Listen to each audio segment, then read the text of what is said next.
Bismillahirrahmanirrahim. Ngapain datang ke dukun? Kalau datang untuk nasihati boleh. Dukun itu apa sih? Dukun itu bukan harus orang pakai udeng, bukan. Macam-macam model dukun. Pokoknya dukun dengan ciri 3. Sok tahu yang gaib. Sok tahu yang gaib dengan 3 model. 1, mencuri ilmu dari ilmu jin. Persihiran nih, ilmu dari jin. Mendengar bisikan syaitan dan jin. Yang ketiga adalah dengan melihat daripada tanda-tanda, kemudian selalu dijadikan dasar. Maksudnya gini, Allah kadang memberi kepada seseorang, hati-hati ini yang paling susah ini. Memberi kepada seseorang ini adalah kebenaran di saat berucap. Dugaannya itu pas kadang.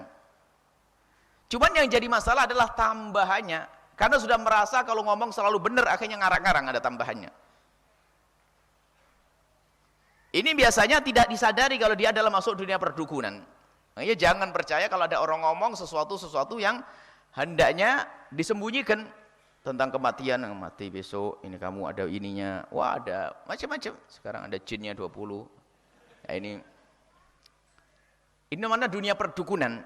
Jadi seolah-olah tahu yang gaib, dukun. Jadi dunia perdukunan ini mengerikan. Kalau ada orang diberi oleh Allah pengetahuan bab karamah, maksudnya mengetahui sekarang kejadian di Surabaya begini, itu hanya sesaat-sesaat. Bukan selalu tahu, aku bisa neropong di sana. Wah, pakai teropong-teropong kayak itu. Dunia perdukunan pakai teropong-teropong. Ada orang datang ke sini menganggap saya dukun kayaknya. Buya tolong diterawang saya. Wah, ini saya nganggap dukun saya. Gimana saya bisa nerawang? Saya bukan dukun ini. Suruh nerawang ini. Terawang saya. Saya minta diterawang. Jadi selama ini Anda tidak mendengar kalau saya ini ustadz saja. Ustadz pun saya masih niru kayaknya ustadz, belum beneran. Sekarang sudah dianggap jadi dukun. Kan repot, suruh nerawang. Suruh nerawang suaminya juga. Sudah ini penyakit pakai terawang-terawangan itu. Suruh melihat yang gaib. Saya tidak tahu yang gaib. Ada para kekasih Allah nanti diberitahu oleh Allah, itu pun sangat terbatas, namanya babul karomah. Tapi kalau menjadikan obrolannya obrolan yang selalu sesuatu yang seharusnya tidak boleh disampaikan, kayak itu ngomong soal tahu ini adalah sudah masuk bab banyak dustanya, dan itulah masuk dunia perdukunan. Hati-hati. Fala ta'tihim, maka jangan datang kepada mereka, kata Rasulullah. Jangan datangi mereka, kuhan. Jadi perdukunan. Biarpun sampai diisyaratkan, termasuk Imam Ibnu Hajar Al-Haytami sangat keras dalam hari ini. Kadang-kadang modelnya model pakai agama. Jadi ustadz setengah dukun juga ada. Atau maksudnya dukun nyamar jadi ustadz, paling enak begitu saja. Jadi kalau cerita macam-macam, nanti saya mau ketemu, tidak tahu benernya bagaimana. Insya Allah saya nanti malam mau sowan Sunan Gunung Jati.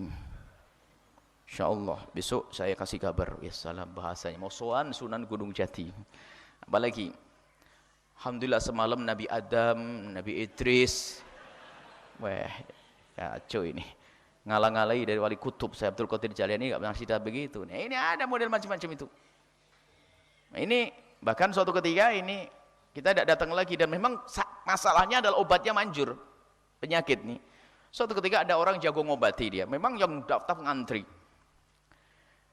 Yang daftar ngantri, dan kemudian salah satu, ada waktu itu ada kena penyakit, ada penyakit kulit, dan penyakit apa, kita ngantarkan beberapa orang, dan sembuh memang di tempat tersebut.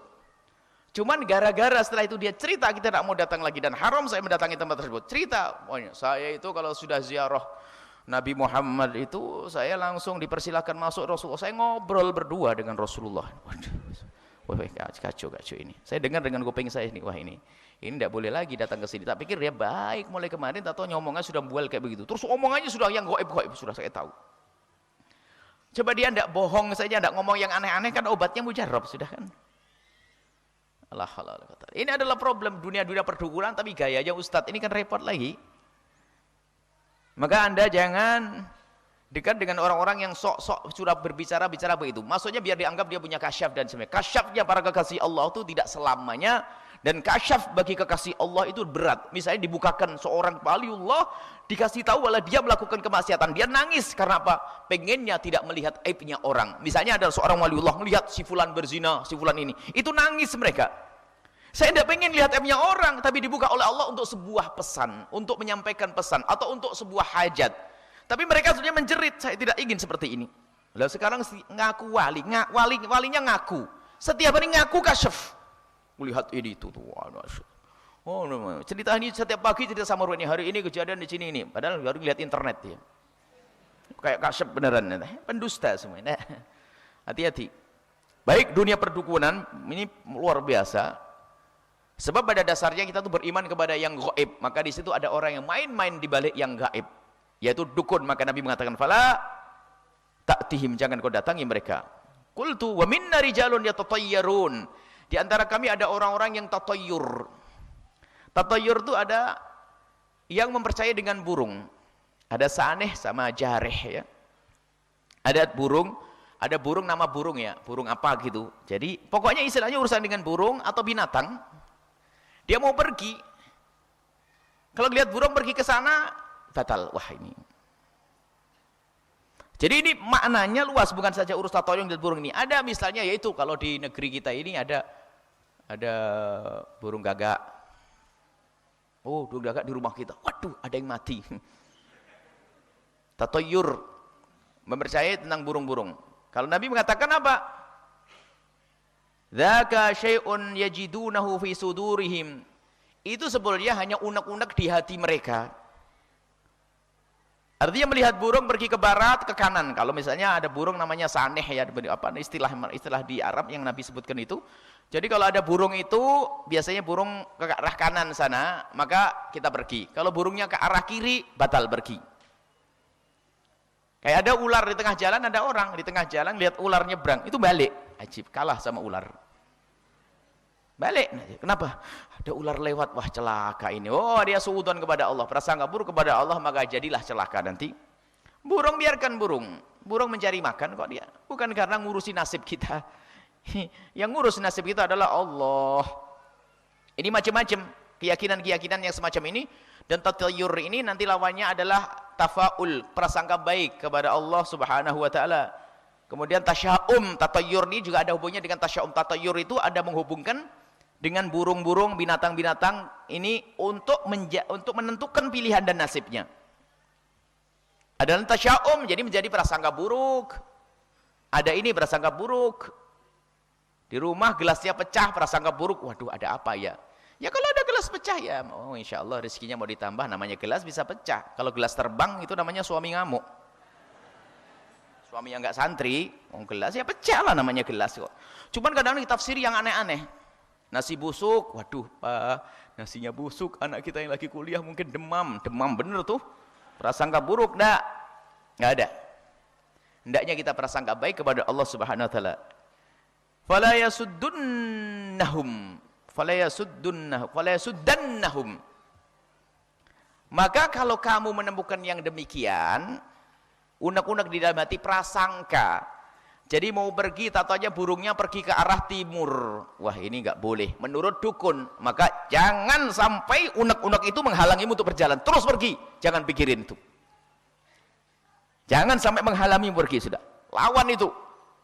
Wallahu a'lam bissawab.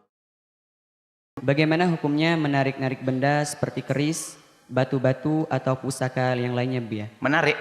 Iya, menarik. Hah? Diambil dari mana? Menarik apa-apa? Baik, kami akan meneruskan pertanyaan. Ada tahu bentar, saya menariknya apa? Baik, sekarang orang ramai menarik-narik benda seperti itu, kemudian menarik, ada. Menarik, mungkin mengambil dari bantuan dengan ya. Keris kalau ditarik tidak keluar.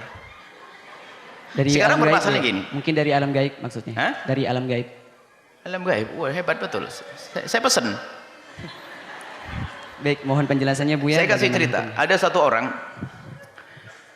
orang, semoga Allah mengampuni. Saya dulu juga sering seneng kalau ketemu orang aneh-aneh itu. Saya sempat datangi, ada salah satu sahabat saya namanya Habib Husain bin Abu Bakar Ba'bud. Kalau sudah ketemu orang suka cerita aneh-aneh didatangi gitu. Akhirnya ada satu orang, katanya Ustadz, Gus dan Kiai. Ngomong, "Ustadz, saya itu punya keris berantem terus tiap hari sampai sumpek saya." Berantem. Wah, saya tertarik. Ini menarik. Wah, kalau memang suka berantem, saya pengen piara. Saya senang saya ngelihat keris berantem. Kok ada keris berantem? Berantem terus. Kalau begitu biar disimpan di rumah saya mau lihat ada keris berantem, kan asik ya? Langsung, oh ada sudah diambil sama orang. Elah, bohong gitu. Diambil sama orang. Giliran mau saya ambil, diambil sama orang. Nah, ini bual semuanya. Keris berantem, asik ya? Ya, tontonan di sini lumayan daripada pergi ke mana, tontonan keris berantem. Walhasil aneh-aneh ini. Dunia perkerisan tuh. Keris itu senjata seperti pisau, seperti tembak dan yang lain pada zaman itu. Dan keris itu memang ada tembaga tertentu seperti keris Brojoguno. Waduh, ada ngerti keris dulu sih. Itu ada keris yang memang timahnya adalah timah istimewa. Jadi kalau besi itu bisa tembus. Jadi gak usah diyakini karena adanya ini jinnya 16 apa aja. Kalau itu nggak boleh, keris biasa saja. Kalau ada keris paling keramat bawa sinilah, nanti saya pinjemin. Paling aneh, apa itu? Keris itu adalah senjata tradisinya masyarakat Jawa. Kalau orang pakai pedang, orang Caca pakai rencong, orang Sunda pakai apa namanya, golok apa itu? Ya begitu sudah. Enggak usah ada keyakinan yang macam-macam aneh-aneh. Cuman memang kadang-kadang sudah mulai diyakini ada aneh-aneh dan sebagainya. Ini koleksi keris ini bisa terbang sendiri, wajib. Sudahlah, jangan masuk dalam dunia khurafat yang aneh-aneh. Dunia perdukunan jangan. Saya pengen koleksi keris kalau begitu hari ini. Tapi ya keris wajar saja. Mengeluarkan dari alam gaib dan sebagainya. Ada satu orang, ini adalah dunia perdukunan, kalau tidak bohong tidak enak. Ada satu orang punya masalah rumahnya karena tidak tentrem dan sebagainya, dan gitu. Rumahnya tidak tentrem. Akhirnya seorang ustadz, sebenarnya bukan ustadz dia sepertinya, dukun nyamar jadi ustadz. Lebih cocok itu. Tapi gelarnya ustadz. Gus kadang-kadang. Datang ke rumah orang tersebut, katanya apa? Suaminya di depan sama kiainya tersebut bawa lampu, istrinya dari belakang ikuti. Tak taunya yang dukun nyamar jadi kiai tadi tiba-tiba jongkok di tempat tertentu, dilihat sama keluarga dari belakang. Kenapa kok jongkok? Setelah pergi muter-muter suruh ngambil ceret. Nah, ada keris, ada orang nanam keris. Yang nanam dia sendiri tadi waktu jongkok itu. Ini pendusta ini. Jadi waktu jongkok tadi nggak tahu kalau di belakangnya ada lihat dia dimasukin, taruh dipendem di kayak di debu-debu yang empuk, masukin begitu. Nanti pura-pura cari apa? Cari air. Wah, ini ada keris, buang di kuburan sana. Wah, dapat duit 400.000. Ini pendusta begitu, nggak ada. Jangan percaya yang aneh-aneh begitu. Keris adalah senjatanya orang Jawa, khasnya orang Jawa. Seperti jabiah adalah senjatanya orang Yaman. Gara-gara keris waktu itu. Nggak ada ya. Jadi nggak usah percaya. Kalau menarik keris, maksudnya kalau narik keris ya biasa aja. Ini keris. Ini kerisnya kayak narok cundrik kiai cepret. Mana ini? Ini akan permintaan Ken Arok waktu Ken Arok dibunuh sama perebutan tentang Ken Dedes. Wah, ini sudah mulai cerita aneh-aneh ini. Jadi nggak usah percaya dengan keanehan-keanehan di balik keris. Keris adalah senjata biasa. Kalau ada orang menarik keris mengeluarkan maksudnya, ya biasa saja, nggak ada hal-hal yang perlu dipercaya di balik itu semuanya. Kalau misalnya ini kerisnya seorang tokoh kerisnya di Ponegoro, ya ini adalah pernah dipegang seorang soleh, nggak usah dipercaya yang aneh-aneh. Selesai. Dalam dunia agama kita, istilah jimat itu adalah sebenarnya keberkahan dari sesuatu, doa-doa dan sebagainya. Tapi kalau mempercayai sesuatu punya kekuatan dari dirinya sendiri, itu adalah masuk bab syirik. Mungkin ada sebuah keris yang didoain oleh orang-orang soleh untuk berperang dan sebagainya, sehingga menjadi keris karena doa, bukan keris punya kekuatan dari zatnya sendiri. Dulu tuh kalau mau perang, keris itu didoain, dan orangnya juga didoain. Bukan karena kerisnya punya kekuatan sendiri. Itu kalau meyakini ke kerisnya kekuatan sendiri menjadi haram dan masuk bab syirik nanti. Wallahu a'lam bissawab.